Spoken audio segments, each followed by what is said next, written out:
आज का मुद्दा। मैं हूं आपके साथ जसप्रीत कौर। कोरोना केसेस काफी तेजी से बढ़ रहे हैं, ऐसे में मास्क पहनना सबसे ज्यादा जरूरी है। हम आपसे बार बार अपील कर रहे हैं कि आप मास्क पहनिए, क्योंकि मास्क ही इस लड़ाई से मदद करेगा और सबसे बड़ा हथियार है। इसको लेकर के हमने एक कैंपेन भी शुरू किया है, #मास्क पहनो इंडिया। और आप ये खुद से प्रण लीजिए कि जब तक ये महामारी है आप मास्क नहीं उतारेंगे। इस बीच महाराष्ट्र में 15 मई तक लॉकडाउन जैसी सख्त पाबंदियां लागू है, लेकिन खबर है कि राज्य में ये पाबंदियां आगे भी बढ़ सकती है। इसे लेकर महाराष्ट्र कैबिनेट की आज दोपहर 3:30 बजे बैठक होगी, जिसमें सरकार के तमाम मंत्री शामिल होंगे और ये तय होगा कि राज्य में लॉकडाउन जैसी पाबंदियां 15 मई के आगे भी जारी रहेंगी या नहीं। खबर है कि अगर पाबंदियां बढ़ाई गई तो ये मई के आखिर तक लागू रह सकती हैं। कोरोना की रफ्तार रोकने के लिए लॉकडाउन जैसी सख्त पाबंदी लगाई गई थी, जिसके बाद से राज्य में लगातार कोरोना के केसेस घट रहे हैं। अभिषेक पांडे हमारे सहयोगी फोन लाइन पर मौजूद हैं। अभिषेक, ये जो कैबिनेट की बैठक होने वाली है, काफी अहम ये बैठक मानी जा रही है, क्या क्या मुद्दे हैं? देखिए जसप्रीत, इसमें सबसे बेसिक मुद्दा इस समय है कोरोना की रफ्तार कैसे रोकी जाए। चूंकि 15 मई तक जो लॉकडाउन बढ़ा था उसमें काफी हद तक सफलता मिली है सरकार को, और जो कि बेड्स और ऑक्सीजन की जो किल्लत आ रही थी उसको मैनेज करने में सरकार सफल रही है।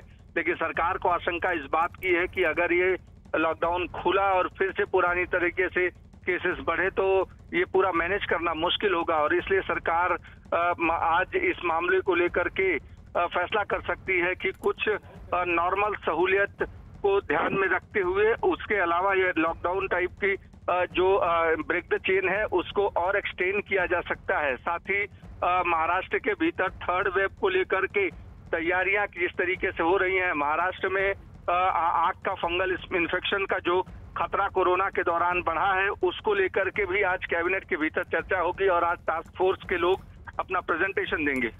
बिल्कुल अभिषेक, आपसे ये भी जानना चाहेंगे कि अब जो लॉकडाउन जैसी पाबंदियां हैं वो तो बढ़ सकती हैं, लेकिन क्या नियम और भी सख्त होंगे?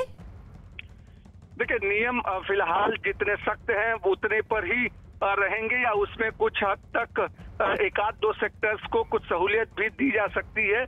लेकिन जो खबर सामने आ रही है उसमें ये है कि फिलहाल लॉकडाउन को वैसे ही सख्त रखने को लेकर के अधिकतर मंत्रियों ने सलाह दी है सीएम को, क्योंकि कई जगहों पर ग्रामीण इलाके में जो कोविड के केसेस बढ़ रहे हैं उनको रोकना जरूरी है, और उनको जो रोकने के लिए नियमों को सख्त रखना जरूरी है, इसलिए इसको और आगे एक्सटेंड किया जा सकता है। ठीक है अभिषेक। मुंबई में भी 18 से 44 साल तक के लोगों को वैक्सीन नहीं दी जा रही है। शहर के 21 सेंटरों पर सिर्फ 45 साल से ज्यादा उम्र के लोगों को दूसरी डोज दी जा रही है। बताया गया कि राज्य सरकार को 18 से 44 साल के लोगों को वैक्सीन लगाने के कोवैक्सीन की 3 लाख डोज मिली थी, लेकिन इसके बाद सभी वैक्सीन 45 से ज्यादा उम्र के लोगों को दी जा रही है। मुंबई सहित पूरे महाराष्ट्र में लगातार हो रही वैक्सीन की किल्लत का सिलसिला आज भी जारी है। इसका अंदाजा इसी बात से लगाया जा सकता है कि 18 से 44 आयु वर्ग के लोगों के लिए जो कोवैक्सीन के 3 लाख डोजेज आज फ्रेश स्टॉक आए थे उन्हें 45 प्लस के लिए डाइवर्ट कर दिया गया है।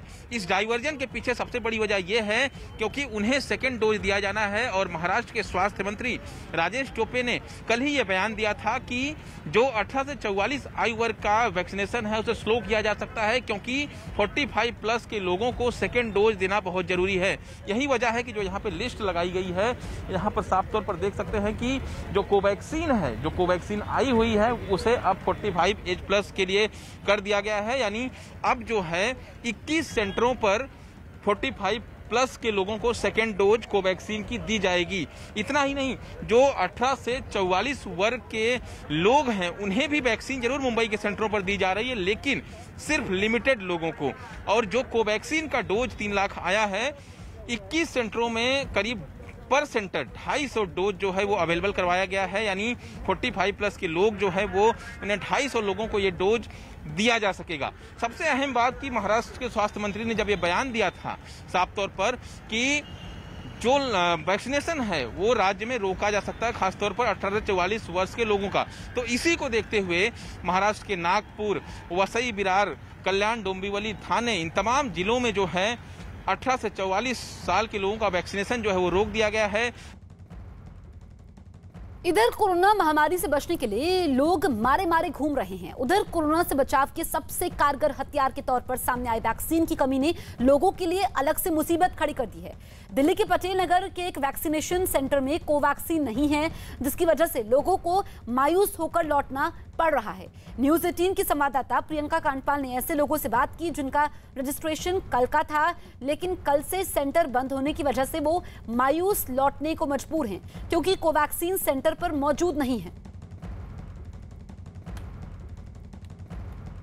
कोविड वैक्सीन पर्याप्त ना होने के कारण आज टीकाकरण बंद है। ये पोस्टर जो है वैक्सीनेशन सेंटर जो दिल्ली में है जहां पर कोवैक्सीन लगाई जा रही थी, इसी तरीके के तमाम पोस्टर्स देखने को मिल रहे हैं। ये 11 तारीख को लगा है, यानी कि कल से इस सेंटर में वैक्सीनेशन बंद है क्योंकि कोवैक्सीन यहां पर लग रही है जिसका स्टॉक दिल्ली में खत्म हो चुका है। लोग भी यहां पर हैं जो इंतजार कर रहे हैं। आप लोगों का रजिस्ट्रेशन था? हाँ जी। कब का रजिस्ट्रेशन था? कल कैसे है? कल से है। हाँ। तो अब कितने बार आ गए हैं यहाँ चेक करने? 2 बार आ गए। 2 बार आ गए। हाँ। तो अभी कुछ पता चल रहा है कब खुलेगा क्या है? अभी तो कुछ बताया नहीं इन्होंने। कुछ नहीं बताया। आपका भी रजिस्ट्रेशन? हाँ, कल का था, कल बंद था। हाँ। आज आए हैं तो बोले इंतजार करो अभी। हाँ। तो अभी खड़े हैं, अभी देखते हैं कब तक आएगा। खड़े हैं, लाइन में लगे हैं, इंतजार कर रहे हैं। चलिए, तो फिलहाल यहाँ पर वैक्सीनेशन बंद है, लेकिन क्योंकि कोई जानकारी नहीं है कि कब वैक्सीन आएगी, इसीलिए यहाँ पर लोग खड़े होकर लाइन में भी लग गए हैं, इंतजार कर रहे हैं। कल दिल्ली सरकार की तरफ से ये जानकारी दी गई थी कि दिल्ली में कोवैक्सीन का स्टॉक खत्म हो गया है। ऐसे में वो 125 सेंटर्स जहाँ पर कोवैक्सीन की जो टीके हैं वो लग रहे हैं वो बंद हो गए हैं और कोविशील्ड की नई खेप जो है तकरीबन 2 लाख से ज़्यादा जो स्टॉक है वो आना है। हालांकि कोविशील्ड अभी 3 दिनों के लिए स्टॉक दिल्ली के पास उसका मौजूद है, लेकिन तमाम वो सेंटर जहां पर कोवैक्सीन लग रही थी वो फिलहाल बंद है। वीडियो जर्नलिस्ट रमाशंकर के साथ प्रियंका कांडपाल, न्यूज़ 18 इंडिया, दिल्ली। पंजाब के मोहाली में भी 18 साल से अधिक उम्र के लोगों का वैक्सीनेशन जारी है। आज मोहाली में वैक्सीन सेंटर पर सुबह से ही लंबी लंबी लाइनें दिखाई दी। पंजाब सरकार के मुताबिक उन्हें हर दिन करीब 2 लाख वैक्सीन की जरूरत है और फिलहाल राज्य में वैक्सीन की कमी है। हालांकि वैक्सीन की कमी के बावजूद बड़ी संख्या में लोग वैक्सीन सेंटर पहुंच रहे हैं। सबसे बड़ी बात यह है कि इस समय जैसे जैसे अवेयरनेस हो रही है, लगातार जो लोगों की भीड़ है, क्योंकि अब 18+ जो हैं उन लोगों को वैक्सीनेशन सेंटर में भीड़ देखने को मिल रही है। जो यंगस्टर्स हैं वो यहाँ पर वैक्सीनेशन जो है वो लगवाने के लिए आ रहे हैं। अभी हम खड़े हैं पंजाब के मोहाली ज़िले में, जहाँ पर वैक्सीनेशन सेंटर के बाहर काफ़ी लंबी लंबी जो कतारें हैं वो देखने को मिल रही हैं, जो यंगस्टर्स हैं। हालांकि पंजाब के सेहत मंत्री बलबीर सिंह सिद्धू ये पहले भी कह चुके हैं कि वैक्सीनेशन जो है एक दिन में 2 लाख डोज जो है वो पंजाब को चाहिए, लेकिन वैक्सीनेशन जो है डोज जो है वो नहीं मिल पा रही। सिर्फ 1-2 दिन की जो डोज है वो रह चुकी है, तो जिसको लेके हालांकि असमंजस की स्थिति जरूर है, क्योंकि जो भीड़ है वो लगातार बढ़ती जा रही है। जो वैक्सीनेशन सेंटर बनाए गए हैं, क्योंकि वैक्सीनेशन की कमी जो है वो बताई गई। हालांकि कोविशील्ड जो है वो आई थी और कोविशील्ड जो है वो लगाई जा रही है। इससे पहले कोवैक्सीन लगाई जा रही थी, लेकिन जब से 18+ को यहाँ पर लगाया जा रहा है तो काफ़ी रश जो है वो देखने को मिल रहा है। तस्वीरें आप देख सकते हैं वैक्सीनेशन सेंटर के बाहर की है। 18+ के जो यंगस्टर्स हैं उनमें काफ़ी अवेयरनेस जो है वो देखने को मिल रही है। बड़ी खबर नागपुर से आ रही है, जहां पर वैक्सीन की कमी की वजह से कई सेंटर पर वैक्सीनेशन को रोकना पड़ा है। जिन सेंटर पर वैक्सीनेशन रोकना पड़ा है वहां पर लोगों को कोरोना वैक्सीन की दूसरी डोज दी जानी थी। वैक्सीन लगवाने आए लोगों को वापस लौटना पड़ रहा है। वैक्सीन ना होने से लोगों में खासी नाराजगी भी है। नागपुर में अभी सिर्फ 3 सेंटर पर ही वैक्सीनेशन हो रहा है।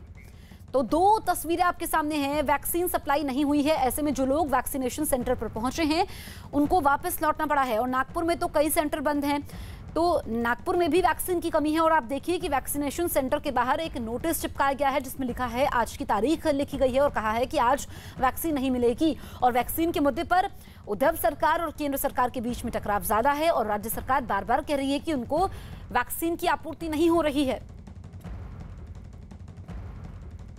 हम यहाँ पे वैक्सीनेशन के लिए आए थे। मेरा 2nd डोज है। कल भी आया था और आज भी आया हूँ, लेकिन वहाँ पे वैक्सीनेशन अवेलेबल नहीं होने से उन्होंने कल आओ या फिर जब वैक्सीनेशन आएगा तब आपका टीका करा दिया जाएगा, ऐसा बोला है। मैं सुबह 8 बजे एक बार आके गई तो बोले कि ये कर्मचारी आने के हैं, आना। तो फिर मैं काम पे चली गई, काम पे से अभी जाते जाते फिर से आई कि देखी कि मिल रहा है तो लेती, तो उन्होंने बताया कि कल आज आएंगे तो कल शायद मिल सकता है। वैक्सीन से जुड़ी एक खबर महाराष्ट्र के अहमदनगर से आ रही है। आरोप है कि वहां वैक्सीन सेंटर पर टीका लगवाने के लिए खड़े लोगों का बीजेपी के कार्यकर्ता आधार पर पता चेक कर रहे हैं और उन्हीं लोगों को टीका लगवाने दे रहे हैं जो अहमदनगर जिले के हैं।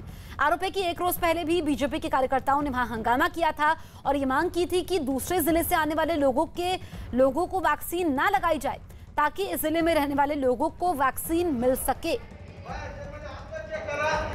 तो अहमदनगर में यह आरोप लगा है कि जो बीजेपी के कार्यकर्ता हैं वो लोगों का आधार कार्ड चेक कर रहे हैं और जो लोग अहमदनगर जिले के हैं उन्हीं को वैक्सीन लगवाने की इजाजत होगी। बीजेपी कार्यकर्ताओं का आरोप है कि बाहर से भी लोग आ रहे हैं, ऐसे में जो अहमदनगर के लोग हैं उनके लिए वैक्सीन की कमी हो जाएगी।